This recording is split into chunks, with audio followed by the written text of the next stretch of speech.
Next presentation, New Jersey DOT Route 4 Bridge over the Palisades Avenue and the train bridge improvement project update. This is going to be, is this given virtual? Who's doing Yeah, this? yeah. We have a representative from DOT with us, Miss Jacqueline Lawson. Excellent. Give us a check 1, 2 real quick, Miss Lawson. Want to make sure we can hear you in here. Hello, all. You sound perfect. Excellent. Ms. Lawson, thank you for joining us. To the public, we're going to clip this and put this on the website and maybe on Facebook as well, because this will be a very hot topic for years to come. Thank you. Sounds good. I'm going to share my screen here and make sure everyone can see.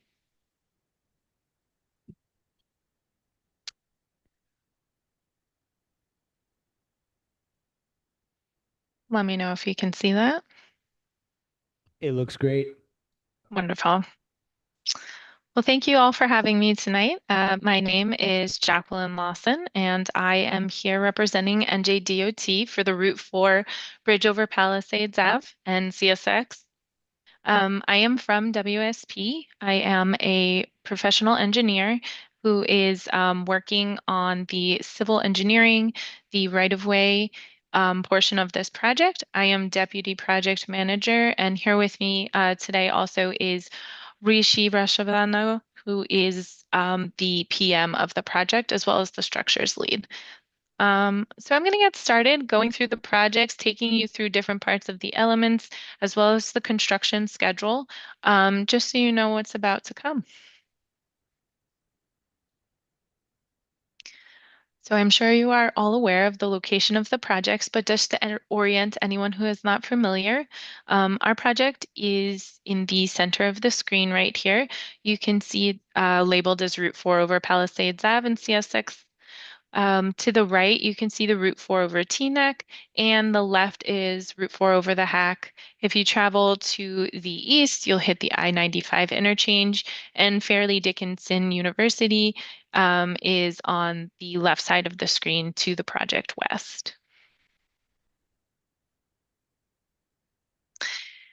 So just the components that I'm going to walk you through tonight is the types of bridge improvements you're going to see and how that's going to affect you as you're driving through the construction. The roadway improvements at the end of the day that you're going to be able to use, and also the drainage improvements in the area. Those are the three main components of this project. So to start off, the existing bridge was constructed in 1931. So oh, my slides are jumping on me. I think I had this problem last time. Sorry about that. So the yeah, I did have this problem last time. I'm sorry about that. Let me just pull you over to, sorry, it's not as glamorous, but I don't know why my screen keeps skipping. So the existing bridge was constructed in 1931. So we're looking at this bridge coming into about 100-year lifespan, just under that. What we're proposing for the existing bridge will be a similar length at 504. The current bridge is 495.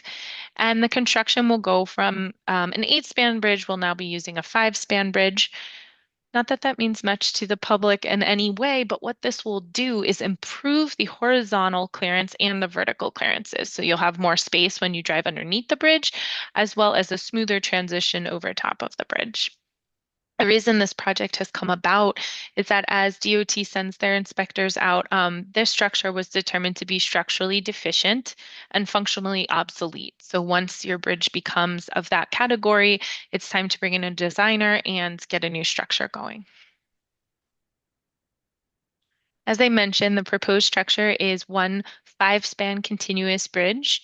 The other structures that we have on the project will be 4 retaining walls, one CCTV camera, a cantilever sign structure for exit notification, one detention basin that will be located underneath the bridge, and there will also be one underground detention basin, which is something that you won't be able to see from the roadway or from anywhere. It is, in fact, underneath the ground. So what I'm going to walk you through now is the construction staging. And the reason I like to do that is so you can understand as you're moving throughout this construction project, this is what you're going to see as you approach the structure. And it sort of gives you a little background on why the lanes kind of shift where they do and what construction we're working on. So we have three main stages that are going to impact traffic and one minor one at the end that's going to be a sidewalk construction off to the side. So I'm going to zoom in here, and this first image up top is what you have currently today. So you can see the three westbound lanes over on the left-hand side of the screen and two eastbound lanes and a variable shoulder on the right-hand side of the screen. 6-foot sidewalk on either side and a very small center island area.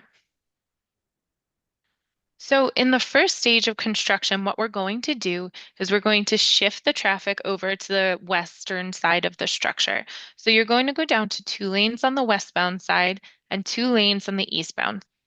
What we're going to do then is put up a barrier and demo the right-hand side of the bridge. So if you look up here, that was the sidewalk, the shoulder, and a portion of one of the eastbound lanes. We're going to demo this portion. You can see it in lines here. And we're going to construct the right-handmost side of the bridge on this side. As we move on to the next second stage, we have this right-hand side of the proposed structure built. So we're going to switch the eastbound lane up onto the new structure. We're going to work on demolishing the center portion and have the westbound traffic still traveling on the old section of the bridge on the left-hand side. Once the center is demoed, we'll be able to pour and build that center portion of the structure. The eastbound will still be working on the outer right-hand side, and the westbound lane will still be on the existing structure on the left side. In that third and final stage, as I'm sure you've predicted, the rest of the structure will come down. We're switching the traffic over onto the new structure that we have built. So 2 eastbound lanes, 2 westbound lanes. Pull down this last section and we'll be able to, after demo, build that final piece on the left-hand side, be able to fill this. And as you can see, we'll be able to then, at the end of stage 3, switch all of the lanes back to their proposed conditions. 3 on the westbound lane, 2 on the eastbound side with a new 11-foot auxiliary lane to allow for entrance and exits of people on Bell Ave. We'll also, in this fourth stage, be working on the sidewalk portion over here, putting in a railing, etc. And so that fourth portion won't really affect the traffic too much in that area. The final condition will look something like this. You'll have a 10-foot wide shoulder, 3 westbound lanes, a slightly larger center portion, 2 eastbound lanes, 1 eastbound auxiliary lane used for XL and decel for exits, another 10-foot shoulder, and a 5.5-foot sidewalk.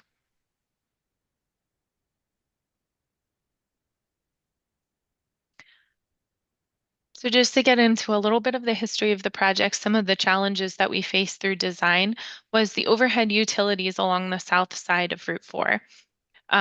We also worked a lot with the Green Belt and Green Acres parcels along Route 4, both of which are parallel to our structure. We also had the need for 2 detention basins within the project limits, and we were trying to work above the CSX tracks under one span, and we are not allowed to have any outages of the tracks during construction. As I had said, there's 3 main constructions which we walked through. Each one will be approximately 9 months long. 2 lanes of traffic will be maintained in each direction during construction, and there will not be any detours for the Route 4 traffic. For a short duration, there may be traffic detours necessary for Bell Ave, Palisades Ave, and Windsor Road just while we are relocating the utilities. And we will be, as I'll go into further, putting some of those utilities underground, which may potentially cause some short detours. Pedestrian traffic will have to be diverted to Sagamore Ave during stages 3 and 4. So a little bit about the roadway construction and what will be out there at the end.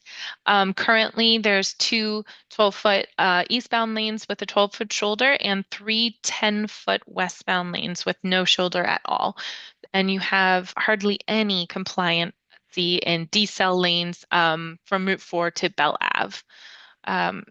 What we're looking to do with this new design is provide three 11-foot lanes in each direction, and providing that acceleration lane from Bell Ave to Route 4 eastbound and improving the deceleration lane from Route 4 eastbound to Bell Ave. Improving the transition geometry from the 3 lanes to the 2 lanes at the Garrison Ave Bridge and trying to alleviate some of that congestion through the striping and signage in that area. I know this is going to be difficult to see, but I will zoom in to try to illustrate what I just said.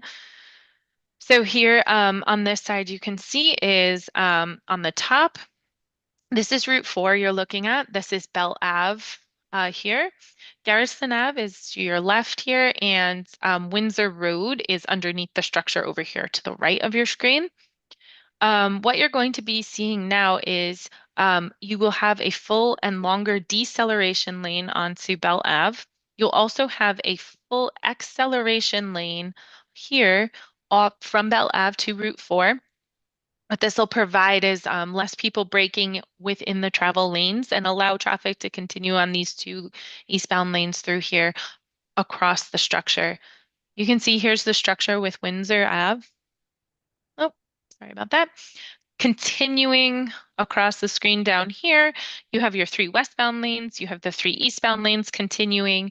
We cross over Palisades Ave, and you can see this is where we start to taper back in to existing conditions at Queen Anne.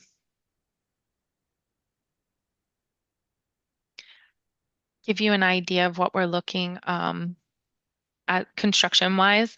The final design phase is in process, and we are submitting PS&E, which is our plans, our specifications, and estimate very soon. We're looking to award construction fall of 2026. And the anticipated construction schedule will happen in 2 major stages, I guess you can say. Well, you'll first see the utility relocation. So you'll see the poles going up on the streets below Route 4 on the southern side. And then you'll see the utilities being taken down off of Route 4 and being put along the side roads. And then the bridge construction, those 3 main stages that we just spoke about where the traffic is moving, then the actual structure construction will begin. To take you through just a little bit of the Green Acres, since I know this is a very important topic to Teaneck, and it was important to us as well to minimize the impacts that we were having. As you heard before, I mentioned we have 4 retaining walls on this project. With the space that we have, that's a little unusual, but the reason it was done is because protecting this Green Acres land and the green belt was at the forefront of what we were trying to do.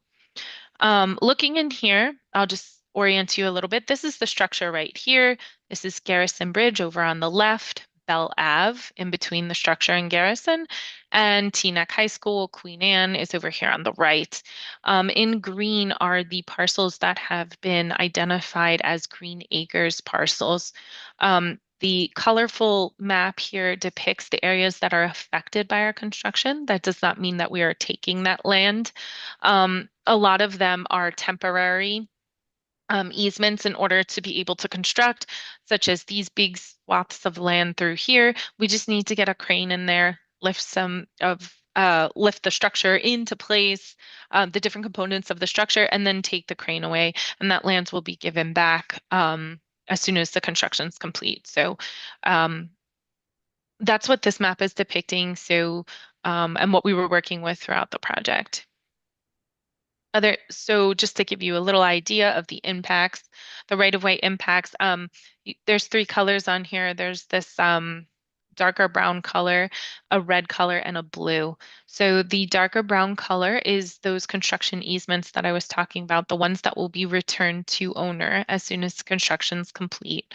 The blue is utility easements. So maybe a guy wire or maybe aerial easement where wires have to cross over, such as this corner right here at Bell Ave and Route 4. Um, those are easements in order to have those utilities put into place. And the red are fee takes. So land that NJDOT will now own. They are small areas in order to maintain retaining walls or in order to widen slightly in order to get those extra lanes in to alleviate the stress through this area. I won't bore you by walking you through every number of the right-of-way takes, but it is basically what I just explained. As far as Teaneck's impacts itself, the township owned 6 of the township-owned parcels were to be acquired by fee, not in completeness. It's only 2.4 acres. And again, the permanent easements that Teaneck's properties were 0.28 acres. And some of these parcels do belong to CSX owned. And those properties will only be aerial easements, so we're able to span the bridge over top of CSX.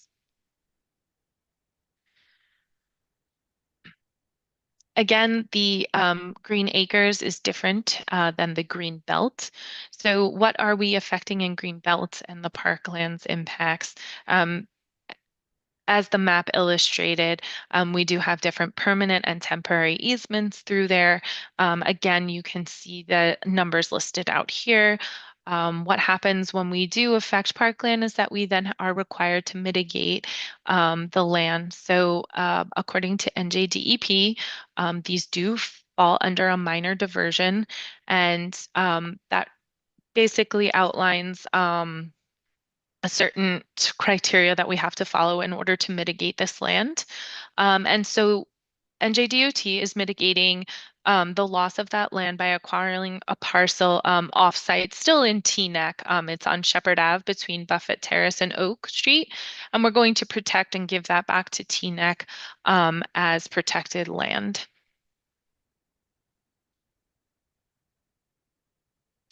Just to go into the utilities a little more, since that's the first thing you're going to see when this construction starts.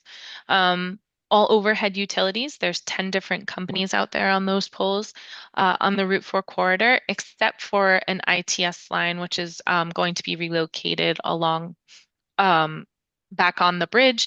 All of those are going to be relocated down to the local roads, which I will pull up a map for you to see in a moment. The existing ITS line along the south side of the structure will be temporarily relocated and put back along the north side in stage 1. There will also be a proposed closed circuit television camera in NJDOT's right-of-way at the Queen Anne area. Just to give you an illustration of those utilities that I keep talking about. Structure here in blue, to the left Garrison Bridge and Queen Anne on the right. The red is the utility poles that we're taking down and the lines. The orange dots indicate the new poles that are being brought up. The yellow and green are the overhead lines that are going to be strung around down here and up down Queen Anne. And the purple is the new underground duct bank that where PSCNG will be putting some of their high voltage that is coming out of their station up here. The last point I just want to talk about on the project is our stormwater management. The project will add 1.2 acres of new impervious areas. So what we are required to do is detain the water from the widened portion, an above ground and an underground basin. As I said, one will be underneath the structure in between Palisades Ave and CSX owned property. The other will be underground in NJDOT right of way along the eastbound side of Route 4. It's not something that you'll be able to see. DOT owns and maintains it, cleans it and empties it, and It's not something that too much affects the public through there. The water basins will drain into the existing pipes, and the above ground basin underneath the structure will be completely fenced in to deter anyone from going in. Um, with that, that is an overview of the project and the construction process. I know I threw a lot of information. If anybody had any questions, I'm more than willing to answer them. I have many. Doug, can we bring her center, Ms. Lawson? You mind just dropping your screen there? Sure. Thank you, miss.